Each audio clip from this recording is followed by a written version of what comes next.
Salut tout le monde, aujourd'hui nous terminons le tour d'horizon de ma collection de Strange Special Origins avec les derniers ouvrages que je continuais à acheter à l'époque 88, bien que je m'étais totalement désintéressé des comics de super-héros. Mais alors pourquoi tu fais une vidéo dessus? C'est pas intéressant? Bah alors on fait quoi? On va à la foire du trône et on mange de la barbe à papa? Non mais c'est bon, laisse tomber, vas-y enchaîne. Peut-être que j'avais encore envie de mettre la main sur des vieux récits Marvel que je pensais ne pas pouvoir lire un jour. C'était plus par une collectionnite aiguë que par fidélité à Lug. Ce que tu dis n'a aucun sens. Le but de cette vidéo, d'ailleurs, est plus d'attirer votre attention sur telle ou telle parution que vous auriez pu rater à l'époque et que vous pourriez acquérir a posteriori. Je sais qu'il y en a parmi vous. Ainsi, en janvier 1988, Lug nous sort le numéro 217 bis, consacré au mariage des super-héros. Vous avez vu, c'est écrit là. Nous pouvons lire tout d'abord le mariage de Red Richards et de Jane Storm. Le mariage, c'est la maison de retraite de l'amour.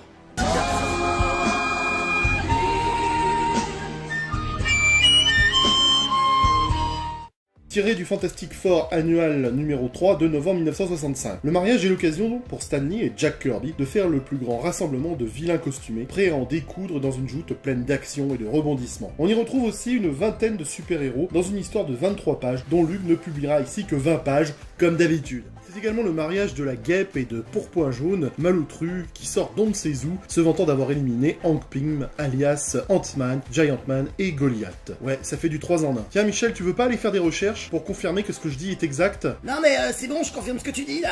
Je suis allé voir sur Google Images. Ah ouais, en effet.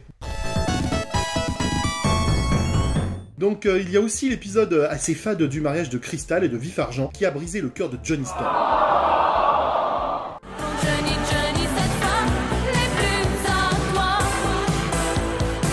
On veut nous faire sortir les mouchoirs. Le tout tiré du Fantastic Four 150 de septembre 1974 et dont Lug nous publie que 7 pages, mais bon, on ne s'en étonnera pas. Enfin, il y a un récit de décembre 1980 qui parle d'une rencontre entre Tornade et la Panthère Noire qui leur a laissé au cœur le regret de ce qui aurait pu être. Excuse-moi, je peux dire quelque chose? Bah oui, vas-y. Mais tout le monde s'en branle. Ok. Donc je vous propose de laisser tomber ce spécial origine un peu gnangnan. Ah! Pour aborder le 220 bis d'avril 1988 qui nous relate les origines de Galactus, tiré du Thor 160 à 162 de 1969. Ces mêmes épisodes avaient été diffusés chez Aredi dans la collection Thor, Fils d'Odin 2 et 3 que je vous montre là avec une certaine aphasie. Le numéro 223 bis est sorti en juillet 1988. Il nous présente les origines de Captain Marvel. Enfin, du nouveau Captain Marvel, incarné par Monica Rambeau dans The Amazing Spider-Man annual numéro 16 de décembre 1982. Pour les lecteurs français, il y avait de quoi être intrigué, car lors de la publication des Guerres secrètes dans Speedy, beaucoup s'étaient demandé qui était cette nénette Black qui se transformait en énergie et qui avait usurpé le nom de Captain Marvel. Non.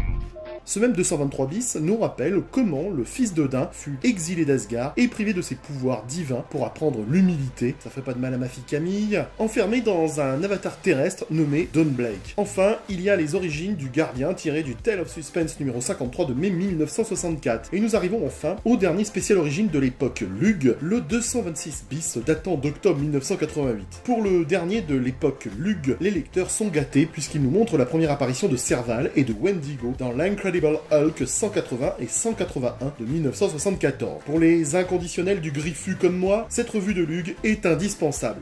Et voilà, le glas sonne pour les éditions Lug en cette fin 1988 rachetée par Semic qui va poursuivre pendant un temps la publication des revues de super-héros. En janvier 1989, on constate sur la couverture que le logo de Lug a disparu. Semic s'affiche pas encore sur la couverture, mais Lug n'y est plus. Ce 229 bis nous propose une aventure parlant de Drax, le Destructeur, tiré de l'Iron Man 55 de février 1973. En fait, on n'apprend pas grand chose sur ce personnage créé par Chronos à la demande de Mentor, le souverain de Titan, père d'Eros et de Thanos. Drax a été créé dans le but d'anéantir Thanos. T'es sûr? Bah en tout cas sur Wikipédia ils disent que c'est pas faux. Mais lorsque ce dernier fut changé en pierre, Drax perdit sa raison de vivre et il déchaîna sa colère contre Captain Marvel qui l'avait privé de sa victoire. L'intérêt de cet épisode est surtout de voir la première apparition de Thanos. Jim Starlin et Mike Friedrich introduisent un panthéon miniature avec Eros, Mentor et Thanos. Fort heureusement, dans le deuxième récit de ce 229 bis, on apprend plus de choses sur Drax le Destructeur, et en particulier sur les liens qu'il attache à Dragon Lune. Tiré de l'Avenger 220 de juin 1982, on assiste à la mort de Drax, enfin libéré des tortures de son âme pour un être qui n'a plus aucune raison de vivre. Ah, c'est beau cette analyse. Ah bah oui, hein, c'est pas de l'analyse de bas étage, hein, c'est pas du Canal+. Hein. Cette blague était de très mauvaise qualité. Enfin, le dernier épisode tiré d'Avenger 144, datant de février 1975, nous révèle comment la jeune Patsy Walker revêt le costume de la chatte et devient Hellcat. Et là, je crois qu'on peut mettre le jingle. Oh, you touch my tra-la-la. My ding-ding-dong. En avril 1989, le 232 bis nous propose les origines de Karma, la réfugiée vietnamienne, qui deviendra membre des Nouveaux Mutants. Mais tu parles trop vite, man. Non, je parle pas trop vite, c'est toi qui entends lentement. On nous présente aussi l'une des premières prestations chez Marvel de Frank Miller, le génial auteur progressiste et tolérant Je t'emmerde, zombie, t'entends? Je t'emmerde. qui nous présente Daredevil dans la revue éponyme numéro 167 de novembre 1980. Enfin, nous pouvons lire les origines de la Panthère Noire publiée dans l'Avenger 87 d'avril 1971. Le numéro 235 de juillet 1989 nous propose des origines des Gardiens de la Galaxie, cet assemblage hétéroclite de survivants de différentes planètes détruites par les Barumba, à savoir Charlie Vansett, Martinex, Yondu et Vance Astro, qui font leur apparition dans ce Marvel Super Heroes 18 de janvier 1969.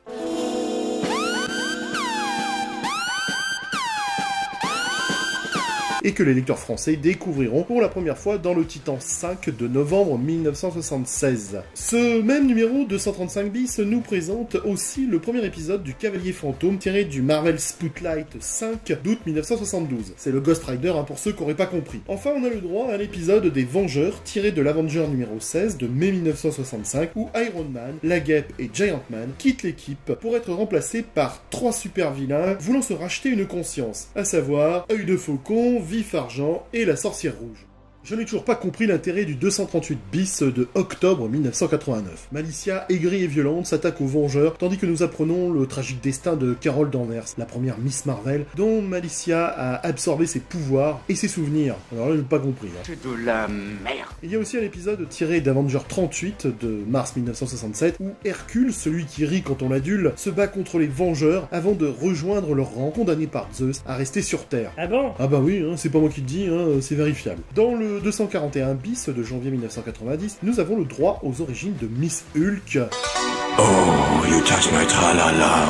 tiré de She-Hulk numéro 1 de février 1980. Stan Lee a créé une version féminine de Hulk pour ne pas se faire déposséder de cette idée par les producteurs de la série Incredible Hulk, comme ces derniers avaient fait pour Super Jimmy, inspiré de l'homme qui valait 3 milliards. Vous imaginez hein, si ça avait été le cas? Ouais, tu sais, avec des scies, on coupe du bois, hein. N'importe quoi. Nous avons en tout cas pu lire les origines de Miss Hulk également chez Haredi, qui avait publié cette aventure en 1980.